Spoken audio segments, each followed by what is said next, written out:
ఓం శ్రీ గురుభ్యో నమః. అందరికీ నమస్తే అండి. శ్రీమద్ భగవద్గీత 11వ అధ్యాయం విశ్వరూప సందర్శన యోగం నుంచి ఆఖరిదైనటువంటి 55వ శ్లోకం. ఆ శ్లోకం యొక్క అర్థం తెలుసుకుందాం. మత్కర్మ కృన్మత్పరమో మద్భక్త సంగవర్జితః నిర్వైరః సర్వభూతేషు యస్స మామేతి పాండవ.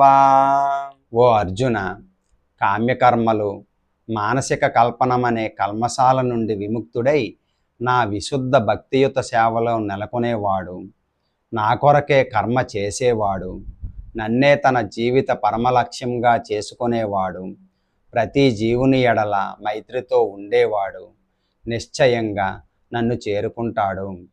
ఓం తత్సిదితి.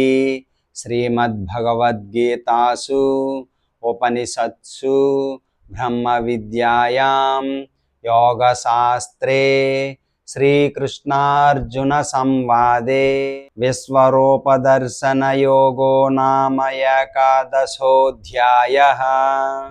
ఈ రోజుతో 11వ అధ్యాయమైనటువంటి విశ్వరూప సందర్శన యోగం పూర్తయింది.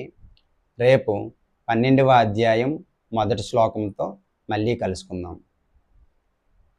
హరే కృష్ణ.